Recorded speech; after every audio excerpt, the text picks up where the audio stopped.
Avant d'en venir au contenu de notre propos, nous voudrions faire 2 ou 3 remarques ou précisions au sujet de 2 précédentes vidéos que nous avons déjà publiées.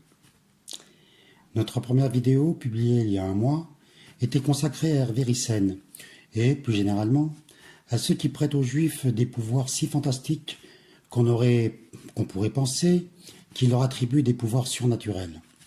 Cette vidéo a été signalée à YouTube comme contenant des propos ou des images susceptibles de traumatiser les internautes.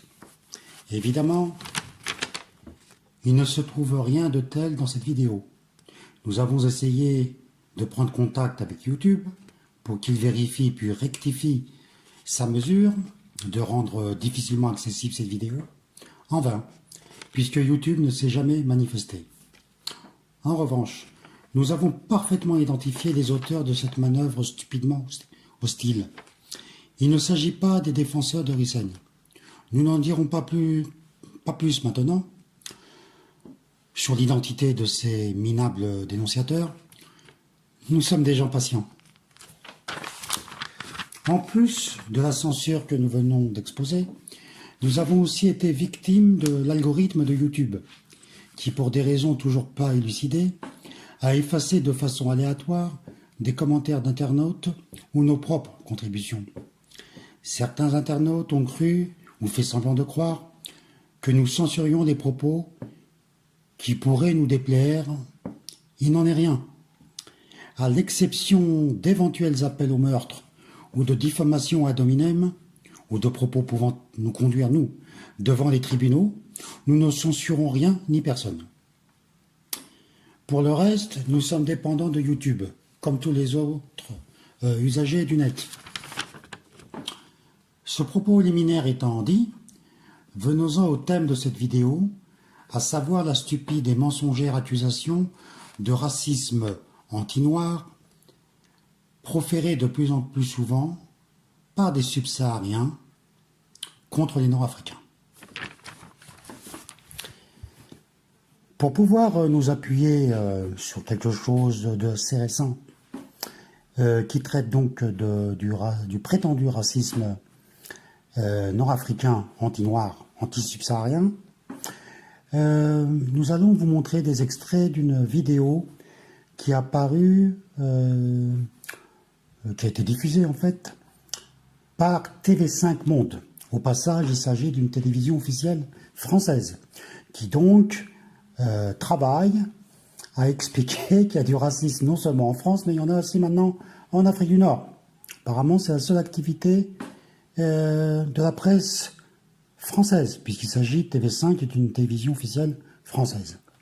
Bien, vous allez voir quoi? Vous allez voir, pour commencer, le rappel d'un événement triste, terrible, d'un jeune Africain qui a été assassiné dans les rues de Annaba. Annaba est une ville moyenne d'Algérie qui se trouve à l'est du pays.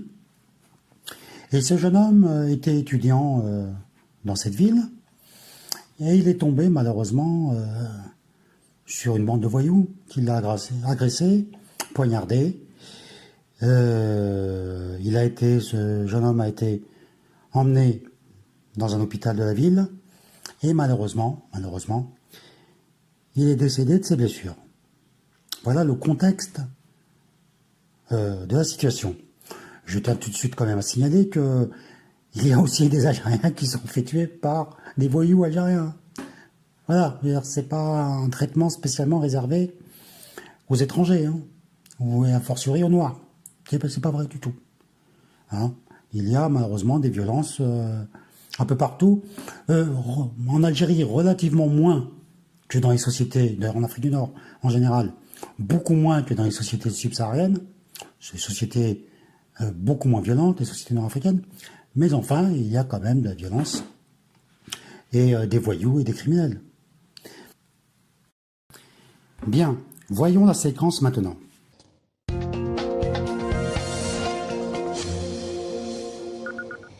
Il s'appelait Prosper Ndudzo, il venait du Zimbabwe et étudiait l'électromécanique en Algérie. Un mercredi, il est mort après avoir été poignardé dans la rue. Des propos racistes ont été entendus dans la bouche de ses agresseurs. Ce jeune homme avait seulement 22 ans. Doudou Diène, bonsoir. Bonsoir. Bienvenue au Journal Afrique. Alors vous connaissez bien les problématiques de xénophobie, de discrimination raciale, de racisme, puisque vous avez été rapporteur de l'ONU sur ces questions. On va en parler ensemble, mais je vous propose d'abord de regarder un reportage sur ce qui s'est passé mardi et mercredi à Annaba. Le résumé en images avec Sébastien Duhamel. Sur les visages des manifestants, la colère. Entre les mains, des tracts réclamant justice pour Prosper Ndudzo. Mardi soir, cet étudiant zimbabwéen sort s'acheter à manger avec un ami quand 3 individus l'agressent au couteau. Quand je me suis retourné pour regarder, j'ai vu que 2 gars avaient déjà pris Prosper et je me suis retourné pour l'aider. J'ai boxé l'autre, mais je ne sais pas qui l'a blessé à la poitrine et lui a transpercé la cuisse. Alors que Prosper gît dans son sang, il faudra pas moins de 30 minutes avant l'intervention des secours et son transfert à l'hôpital, où il décédera finalement le lendemain. Quand certains évoquent un vol de portable, d'après la presse locale, ce sont des propos racistes qui seraient à l'origine de cette agression. Et si des voix s'élèvent pour dénoncer la récurrence du phénomène en Algérie, d'autres tentent de relativiser. Bien.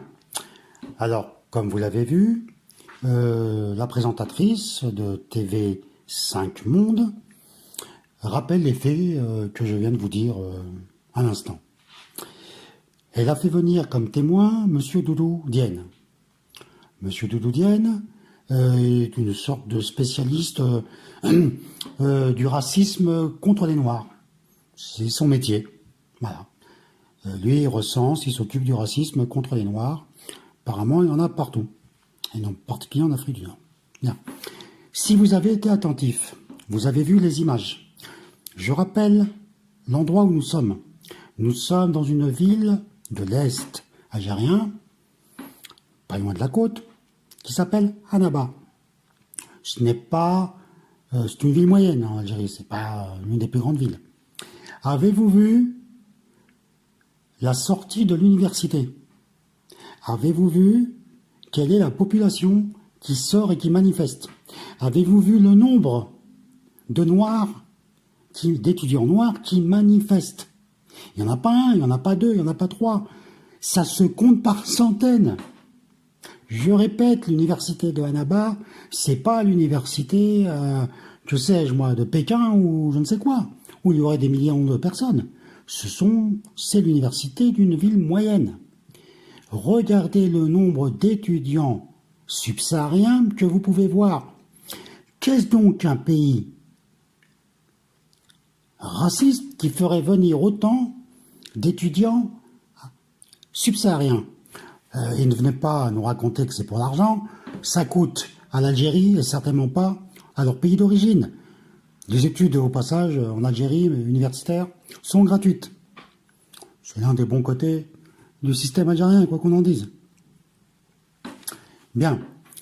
Donc, soyez très très attentifs à ces faits-là. Qu'est-ce que c'est qu'un pays raciste? C'est un pays qui, précisément, pratique le racisme. Et comment est-ce qu'on pratique le racisme? En commençant en laissant pas rentrer des gens dont on ne veut pas. C'est absurde de dire que on fait d'abord venir les gens dont on ne veut pas pour ensuite pouvoir dire qu'on est raciste. C'est stupide. Non, s'ils sont venus, c'est que évidemment il n'y a pas de racisme anti-noir en Algérie. Il y a des Noirs partout en Algérie, mais dans toute l'Afrique du Nord. Hein. Ceux qui ont voyagé. Alors, je parlerai plus tard du cas particulier du Maroc, parce que là, on assiste à un changement de population. Hein. Ceux qui parlent du grand remplacement en France, ils n'ont pas vu ce qui se passe au Maroc. Mais en Algérie ou en Tunisie, c'est un déferlement. C'est un déferlement. Vous allez dans des endroits paumés d'Algérie, hein. On a fait l'expérience. Vous trouvez des subsahariens partout. Partout. Alors certes, vous allez entendre ensuite M. Doudou Diène pleurnicher parce que l'État algérien, on en a expulsé quelques-uns, mais c'est rien du tout, c'est une goutte d'eau. C'est un peu comme le cinéma en France, lorsqu'on expulse un ou deux clandestins et on en fait rentrer 500 000 à côté. Je veux dire, c'est absurde. c'est absurde. C'est juste ça pour exciter les antiracistes, les baratineurs immigrationnistes, parce que, très important à retenir, j'en ferai pas toute la démonstration maintenant, mais enfin, l'antiracisme ne veut rien dire d'autre que immigrationnisme. Hein, les crétins qui croient que l'antiracisme c'est le contraire du racisme, ceux-là ne parlent pas français et ne regardent pas la réalité. Aujourd'hui, le terme antiraciste est le mot de code pour dire immigrationnisme. Nous sommes vraiment tristes pour ce crime certes raciste, mais qui reste un cas isolé, qui ne représente pas la société algérienne, qui est pacifiste et ouverte sur l'autre. Certains nient même totalement. Ce n'est pas un crime raciste. Les Algériens ne sont pas racistes. Il s'agit d'un crime odieux qui ne visait pas cet étudiant spécialement. N'importe quel étudiant algérien pouvait subir le même sort. Nous sommes désolés pour ce qui s'est passé et on réclame plus de sécurité. Pour autant, d'autres associations de défense des droits de l'homme interpellent aujourd'hui sur la xénophobie ambiante et cette violence devenue ordinaire en Algérie. L'année dernière, à Annaba déjà, cette vidéo avait créé la polémique sur les réseaux sociaux. 2 personnes avaient finalement été condamnées à 6 mois de prison ferme, dans un pays où les autorités ont justement été accusées de multiplier les rafles de migrants subsahariens ces dernières années. Dans ce passage, vous avez donc pu voir 2 témoignages d'Algériens. Un jeune étudiant qui parle déjà son baratin antiraciste, parce qu'il faut que vous le sachiez, le baratin antiraciste que vous entendez en France et en Europe occidentale a maintenant contaminé l'Afrique du Nord. Il faut que vous compreniez ça. Hein, souvent, les gens qui parlent des problèmes migratoires, etc. en France, n'ont pas une vision globale du problème, ce qui leur fait dire beaucoup de bêtises et les rend impuissants en réalité. Bien, vous avez donc entendu un jeune étudiant et un monsieur, membre de la Ligue de défense des droits de l'homme en Algérie, qui dit la chose de bon sens. Évidemment, c'est malheureux pour ce garçon, bien évidemment, mais des voyous qui agressent et qui frappent, qui blessent ou qui tuent, malheureusement, c'est déjà arrivé, et il y a des Algériens, bien évidemment. Bien. Mais alors, la suite est un peu plus intéressante. On nous montre l'extrait d'une vidéo qui, effectivement, a tourné il y a déjà un certain temps en Algérie, où on voit un Algérien gifler un jeune Africain. Et ce jeune homme tombe au sol. Je signale que l'auteur de la claque a été arrêté par la police algérienne. Je ne connais pas la suite, je ne sais pas à quoi il a été condamné, mais il a été arrêté. Ben. Ceux qui ont voyagé en Algérie, en toute l'Afrique du Nord en général, savent ce que c'est que la mendicité par les subsahariens. C'est d'une violence extrême.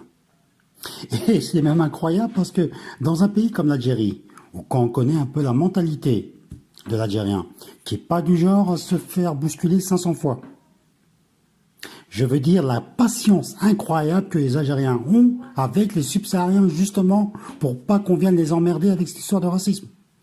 Parce que si vous êtes vous-même Algérien et que vous les emmerdez comme ça, mais ils vous tabassent immédiatement.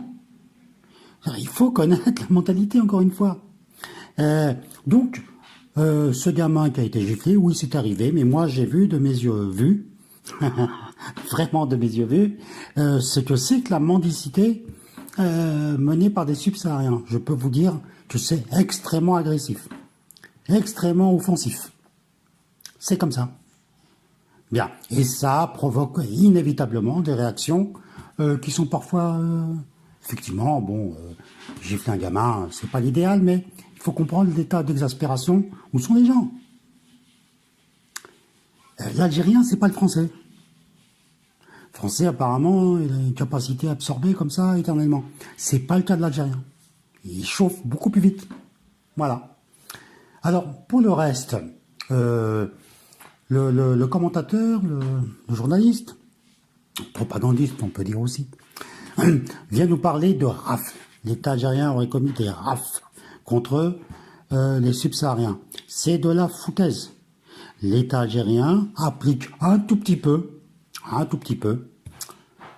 plus que la France, certainement.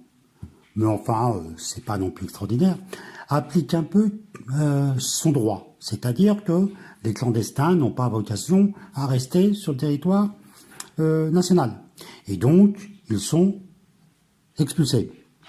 Mais encore une fois, c'est vraiment pas grand-chose à côté de la réalité. Je répète, c'est comme lorsque, ici, en France, les immigrationnistes viennent vous chauffer la tête avec un exemple ou deux de type qui a été expulsé, menotté par la police dans un avion parce que le gars ne voulait pas monter ou refuse de rentrer chez lui, etc. Et on vous présente ça comme si c'était quasiment la renaissance d'Auschwitz. C'est de la foutaise. On se moque de vous. Ce n'est pas vrai. L'État algérien, dans l'état actuel des autres, mais les États nord-africains en général, sont débordés. Débordés. Doudou Diène, ce n'est pas la première fois qu'on diffuse, qu'on relaie ce type d'événements au journal Afrique de TV5 Monde. On a le sentiment qu'il y a une forme de déni du racisme anti-noir au Maghreb. Est-ce que c'est aussi un sentiment que vous partagez? Oui, c'est très grave parce que après un long silence, d'abord c'était le silence, on ne voulait pas en parler. Maintenant c'est le déni. Je crois que les autorités des pays où ces incidents se passent sont en train d'assumer une grande responsabilité historique. C'est une destruction délibérée des liens profonds qui ont lié le monde arabo-musulman avec l'Afrique noire. Et les autorités des pays d'origine de ces victimes, par l'indifférence ou le silence, assument également une grande responsabilité. Alors maintenant, on fait parler le spécialiste, M. Doudou Diène, qui est ancien rapporteur de l'ONU, carrément, sur les questions de racisme. Très bien. Qu'est-ce que dit notre spécialiste? Notre spécialiste dit que les Nord-Africains, en général, sont dans un moment de déni. Ils dénient. Donc ils nient. Ils nient quoi? Ils nient le racisme. Donc, quand un antiraciste vous dit qu'il y a du racisme, vous pouvez lui montrer par A, B, C, D que ce n'est pas le cas, eh bien il dira que c'est du déni. Les faits n'existent pas. La réalité n'existe pas. Seule l'idéologie existe. Si un antiraciste vous dit c'est du racisme et que vous cherchez à discuter la question, eh bien, vous êtes un négateur. Et pourquoi pas un négationniste. Et j'imagine que dans leur tête, tôt ou tard, il faudra tomber sous le coup de la loi. Bon. Mais, disais-je, on a pu voir récemment le Parlement tunisien, c'était l'année dernière, voter une loi contre le racisme anti-noir. Ce qui signifie que, malheureusement pour eux, les Tunisiens viennent de mettre le doigt dans la machine à se faire happer par le délire de l'idéologie antiraciste. Car une fois qu'ils auront commencé avec le baratin idéologique antiraciste, il faudra accepter, évidemment, d'être un bon antiraciste, c'est-à-dire un immigrationniste. Et qui donc veut venir en Tunisie en masse, à part les subsahariens? Alors, M. Doudou Diène poursuit en expliquant que ce qu'il appelle le déni, qui est évidemment fantaisiste, il n'y a pas de déni, puisque précisément il n'y a pas ce dont il parle, c'est-à-dire un racisme organisé, etc. Bon, c'est inexact. Mais il dit que les États nord-africains prendraient la responsabilité de briser des liens historiques qui auraient existé profonds, dit-il, liens historiques profonds, entre ce qu'il appelle le monde arabo-musulman et l'Afrique noire. Tout d'abord, M. Diène n'est vraiment pas bien renseigné sur ce qu'est l'Afrique du Nord. Il est très faux de parler de monde arabe. Les Nord-Africains n'étant pas des Arabes, comme chacun le sait, mais bien des Berbères. Même si, c'est vrai, que la langue arabe, sous sa forme très très particulière, qui est l'arabe nord-africain, maghrébin, existe. Et que, effectivement, un certain nombre de Nord-Africains se considèrent comme au moins de culture arabe. Mais en tout cas, ils ne le sont pas au sens génétique du terme, certainement pas. Alors, il parle de destruction du lien profond. Bon, quel lien exactement veut-il dire? Je ne sais pas trop. Il serait bon qu'il précise ce qu'il veut dire par lien. On sait que la plupart du temps, beaucoup de subsahariens, notamment ceux qui ont été travaillés par l'idéologie afrocentriste, et à commencer par le premier d'entre eux, Cheikh Anta Diop, soutiennent l'extravagante idée que non seulement qu'ils ont créé la civilisation grecque, mais aussi la tradition du samouraï au Japon, bon, tout et n'importe quoi. Ils soutiennent que l'Afrique du Nord n'était pas peuplée par des Nord-Africains, c'est-à-dire des Berbères, des hommes blancs, de la Méditerranée, mais par des Noirs. C'est totalement fantaisiste. Et voilà.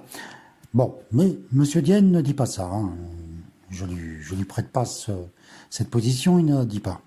Mais en tout cas, il dit que il y a une volonté, il parle de volonté délibérée, de détruire les liens profonds qui auraient existé entre, encore une fois, ce qu'il appelle à tort, le monde arabo-musulman et l'Afrique noire. Mais, encore une fois, c'est un abus de langage de M. Doudou Dienne. Les États nord-africains ne brisent rien du tout. Ils veulent juste faire respecter un tout petit peu leurs lois. Et encore, je répète, au Maroc, c'est fini. Ils font même pas semblant, les autorités marocaines ne font même pas semblant de défendre le droit marocain, puisque c'est une invasion pure et simple du Maroc. C'est clair et net. La Tunisie est en train de prendre malheureusement la même voie. Il reste l'Algérie, qui fait respecter un tout petit peu ses lois, mais alors vraiment un tout petit peu, en expulsant de temps en temps quelques centaines, voire quelques milliers de migrants subsahariens.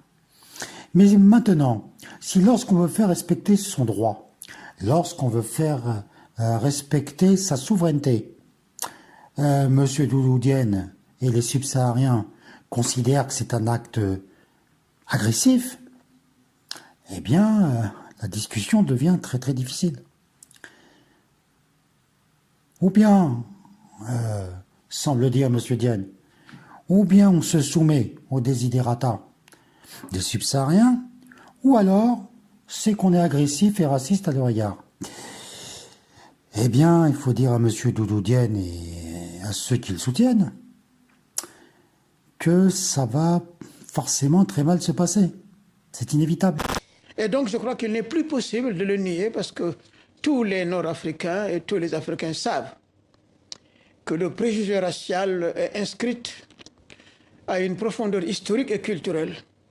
Elle est inscrite dans la construction identitaire des pays du monde arabe. Alors justement, à quoi? Alors vous dites que ce racisme puise ses racines dans l'histoire. Est-ce que vous pouvez nous en dire un peu plus? Je pense qu'elle est liée à la construction historique de l'identité du monde arabe et le fait que ce fait massif de l'esclavage transsaharien, qui a été massif, a littéralement été accompagné d'une construction idéologique, d'une infériorisation des esclaves.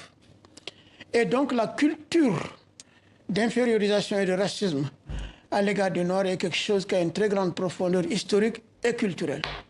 En clair, la plupart des populations noires dans les différents pays du Maghreb sont des descendantes d'esclaves.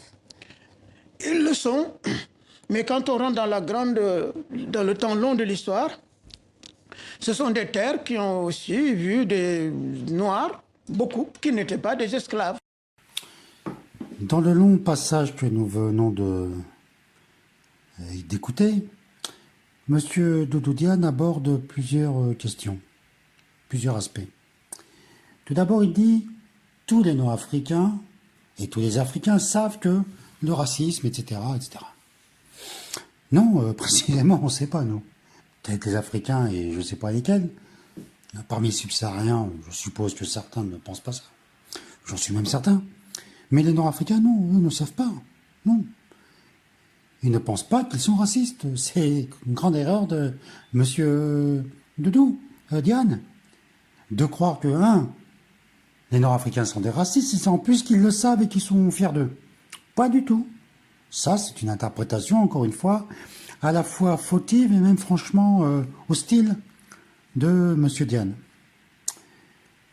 Ensuite, il dit la construction historique du monde arabe, historique, culturelle, serait faite sur l'esclavage, l'esclavagisme. Mais là c'est le grand n'importe quoi. Alors j'ai déjà expliqué que parler de l'Afrique du Nord, c'est une chose, parler du monde arabe au sens complet, large, c'est encore autre chose, parler du monde musulman, c'est encore une troisième dimension, enfin bref, c'est extrêmement confus là. Bien, mais disons, tenons-nous à l'expression qu'il a dite, monde arabe. Non, le monde arabe ne s'est pas construit du tout sur l'esclavagisme, ce n'est pas vrai. Là encore, c'est une espèce de tentative de faire passer en fraude.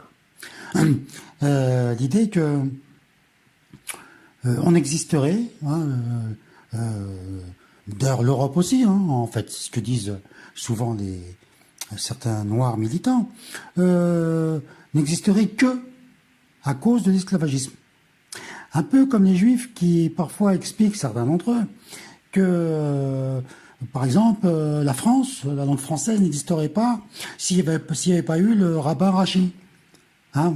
Ça, c'est du BHL, ou même du Zemmour d'ailleurs, qui soutiennent ça. Non, ce n'est pas vrai. La France a existé avant, après, la langue, etc. Et le résultat de la langue française, le résultat d'une histoire qui évidemment n'a pas grand-chose à voir avec le rabbin Rachi. Eh bien, c'est pareil.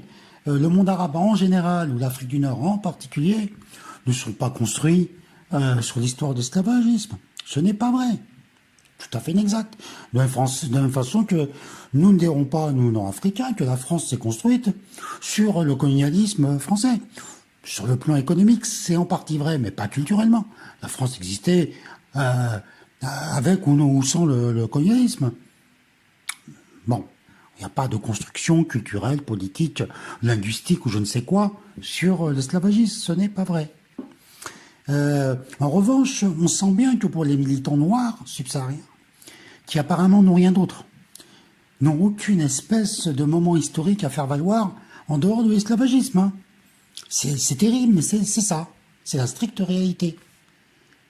S'ils ne parlent pas de l'esclavagisme, ils ne peuvent parler de rien. Parce qu'il n'y a rien. Une ville, une œuvre architecturale, un grand écrivain, un homme de science, quelque chose de comparable à la ville de Fès, ou de Marrakech, ou de Carthage, ou de Tunis ancienne. Quoi? Ibn Khaldoun, Ibn Battuta,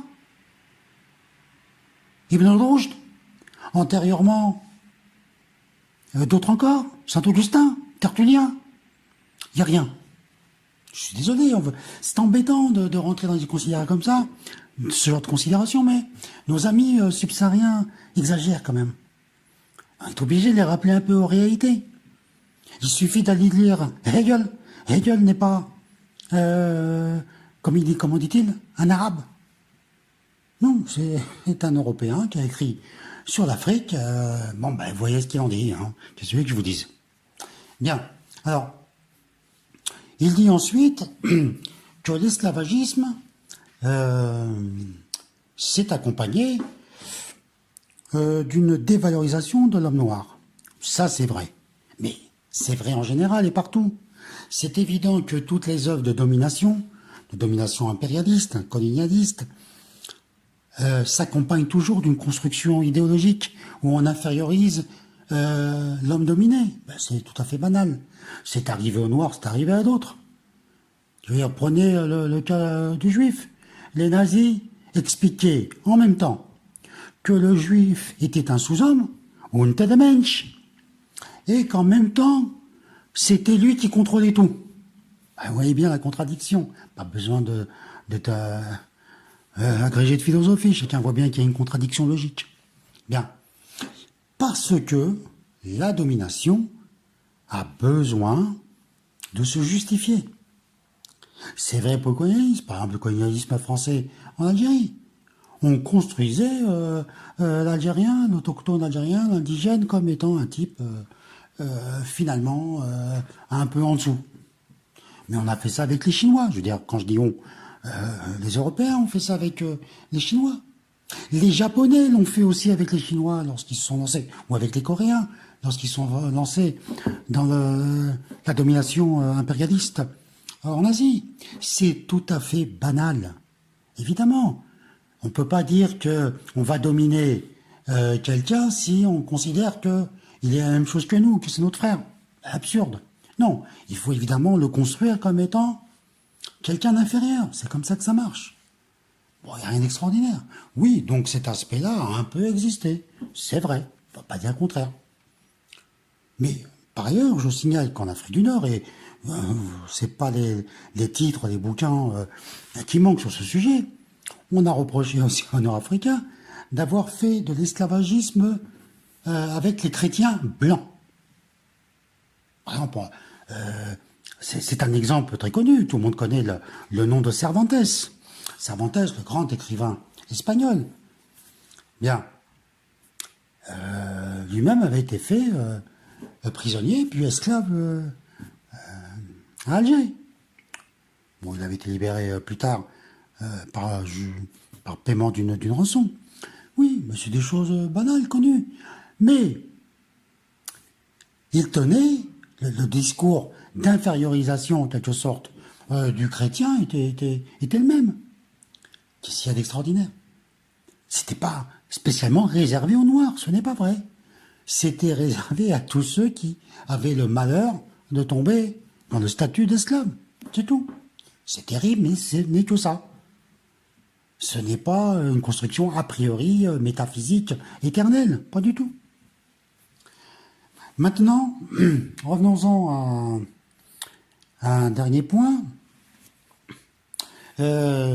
Monsieur, à la question que pose la journaliste, de savoir si tous les Noirs qui sont aujourd'hui en Afrique du Nord sont des descendants d'esclaves ou pas, Monsieur Doudou Diène dit que la plupart sont des descendants d'esclaves, mais qu'ils se trouvaient sur la longue période historique, ils se trouvaient déjà là. Non, ils ne se trouvaient pas là. Ça, on commence à sentir le Cheikh Anta Diop. On commence à sentir l'afrocentriste. Non, il n'y a pas de Noirs en Afrique du Nord, pas du tout. Pas du tout. C'est clair en quelle langue il faut le dire. Il n'y en avait pas plus qu'il y en avait en Suède. Hein. Il n'y en avait pas en Afrique du Nord. Voilà. Les Noirs qui en Afrique du Nord sont là pour 3 motifs. Il y a l'esclavagisme, qui est vrai. Ça sert à rien de chercher à nier, c'est un fait. Bon. Mais il y a aussi, et ça, M. Doudou Diène n'en parle pas, or, ça, les Nord-Africains ont aussi gardé le souvenir historique. C'est évidemment le rôle des mercenaires noirs. Il faut savoir que la plupart des États en Afrique du Nord, notamment au Maroc, n'ont existé que en utilisant des mercenaires, tantôt d'ailleurs des mercenaires européens, et tantôt des mercenaires noirs. Pourquoi faire? Eh bien, pour soumettre les populations berbères rétives au pouvoir central, ce qu'on appelle le Marzen. Donc, c'est une erreur encore. Hein, il faut rajouter les mercenaires noirs. Voilà. Par exemple, si vous demandez à des Nord-Africains, par exemple des Algériens pendant la guerre d'Algérie, le souvenir des tirailleurs sénégalais. Ah, croyez-moi, voilà. Ils n'en ont pas gardé un bon souvenir. Hein. Voilà. Enfin, il y a eu tout simplement des gens qui passaient. Il y avait des relations commerciales entre l'Afrique du Nord et l'Afrique subsaharienne, de certaines régions particulières, notamment des populations Yoruba, qui étaient liées. Ces populations ont donné l'un des plus anciens empires musulmans d'Afrique noire, ils étaient liés à eux, et donc ils voyageaient, ils circulaient, il y avait des relations commerciales. Voilà d'où venaient ces populations, mais qui sont restées toujours en petit nombre. C'est maintenant, là, qu'elles sont en train d'exploser, littéralement, d'exploser tous les records. Est-ce que vous avez le sentiment qu'aujourd'hui, les États, Algérie, Maroc, Tunisie, font suffisamment pour combattre ce problème? Écoutez, c'est très simple. L'accroissement des actes racistes, de la violence raciste, parce qu'il ne s'agit plus maintenant de la violence verbale, que beaucoup de Noirs qui ont vécu ou voyagé dans ces pays savent. Maintenant, c'est la violence physique. Et c'est très grave. Donc, les autorités de ces pays sont non seulement en train de délibérément détruire un héritage de solidarité, mais ils sont en train d'insulter l'avenir. Et les autorités des pays d'origine de ces victimes, également, par leur silence, confortent ce déni.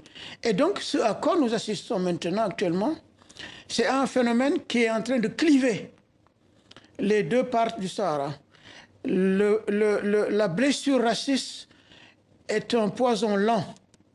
Et si les autorités des pays d'origine des victimes ne parlent pas, peut-être qu'ils le font, mais on ne le sait pas, les populations elles-mêmes sont en train de le vivre et de construire à l'égard de nos frères du monde arabe une image qui devrait être absolument confrontée le plus rapidement et le plus urgemment possible. Mais c'est profond et grave par la durée et le nombre d'actes racistes. Dans le passage que nous venons d'écouter, M. Diane nous explique qu'il y a un accroissement, selon lui, de la violence physique contre les Noirs en Afrique du Nord. Il n'explique pas, dans ces circonstances, dans ce cas-là, pourquoi diable arrive-t-il encore aussi nombreux? Il y a une contradiction, il ne faut pas faire comme si ça n'existait pas. Il faut répondre. On ne peut pas dire une chose et son contraire. Quand les faits réfutent une idée, il faut changer d'idée. Ou alors il faut exhiber de nouveaux faits. Voilà, sinon ça ne fonctionne pas. Bien. Il dit aussi que les États nord-africains insultent l'avenir. C'est-à-dire que, se comportant comme ils se comportent, selon lui, ils risquent de créer à l'avenir de l'hostilité des Noirs contre les Nord-Africains et de nuire à leurs intérêts de Nord-Africains à l'avenir.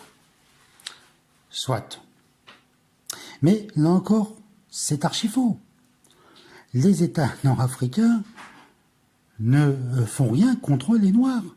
Ce n'est pas vrai. Il est très clair, je l'ai déjà dit, je le répète, des États, notamment le Maroc, l'État marocain, je ne parle pas de la population marocaine, qui n'en peut, mais je parle bien des autorités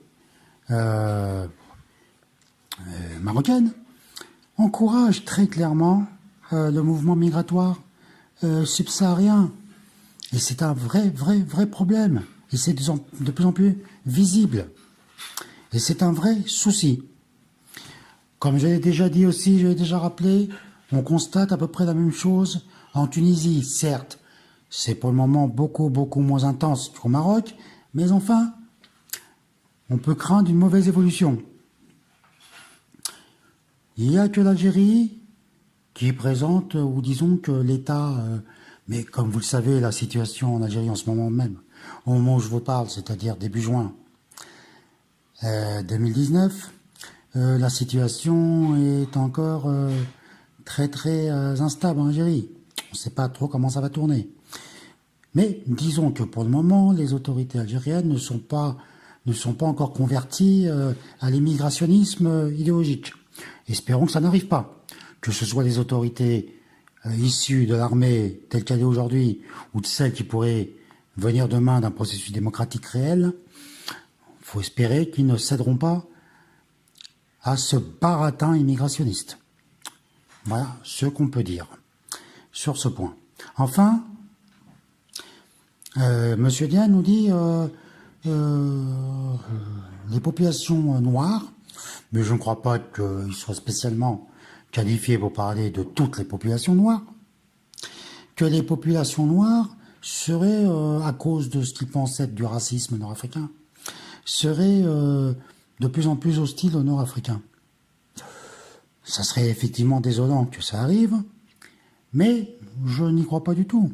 Parce que je pense que si on allait voir un certain nombre de pays africains subsahariens, qui doivent aussi, eux, être confrontés à certains mouvements migratoires internes à l'Afrique subsaharienne, franchement, on sait bien qu'il y a des problèmes très très sérieux.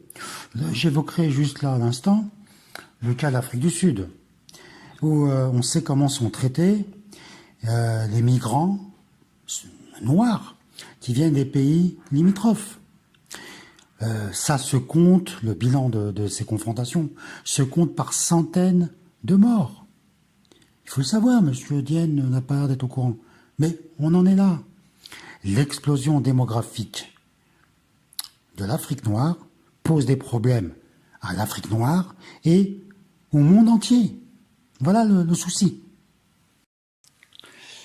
Bien. Alors, Monsieur Doudou Diane, mais c'était effectivement l'objet de cette émission de, non pas d'information, mais de propagande immigrationniste subsaharienne, s'est concentré sur l'Afrique du Nord. Et donc, il nous a expliqué en long et en large qu'en Afrique du Nord, on traitait très mal les Noirs subsahariens. Mais ce qui veut dire, par contraste, que partout ailleurs, on les traite bien. Eh bien non, ce n'est pas le cas du tout, puisque, comme nous allons vous le montrer, nos amis subsahariens, partout où ils se trouvent, ou quasiment, ont des soucis. Ils ont des problèmes partout. Partout où ils vont, ils se plaignent. En Europe de l'Ouest. Et Dieu sait qu'en Europe de l'Ouest, ils sont bien traités. Il faut voir en France. Mais enfin, ils sont pas contents. Ils se plaignent en Europe de l'Est. Ils se plaignent en Asie, en Chine, en Inde. Ils se plaignent en Israël. Ils se plaignent en Turquie. Il n'y a pas un endroit du monde où ils vont sans qu'on les ait vraiment invités. Il n'y a pas un endroit du monde, dis-je, où ils ne se plaignent pas. Il faudrait que M. Doudou Dienne et tous nos amis subsahariens militants immigrationnistes nous expliquent pourquoi.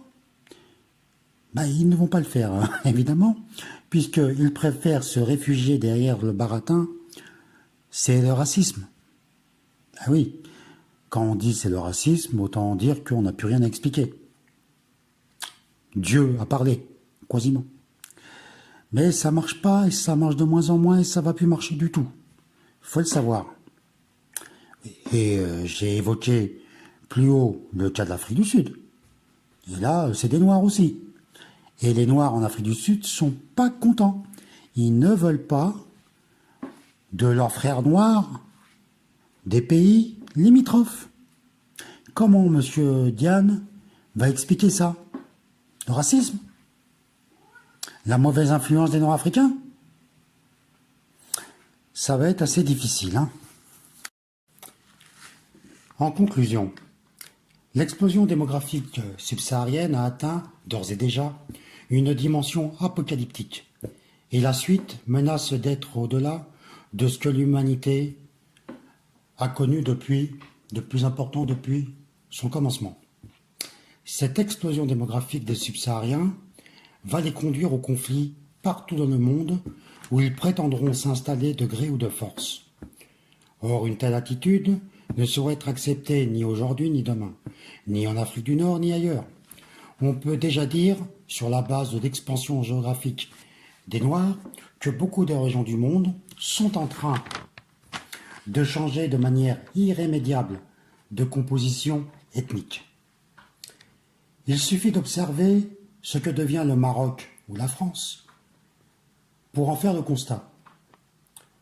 Ces deux pays sont au moment même où nous parlons en passe de voir leur population devenir majoritairement noire.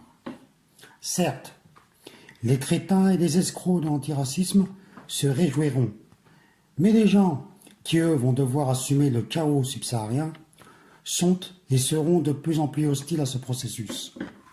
Il faudra choisir son camp et en assumer les conséquences. C'est ainsi que va l'histoire.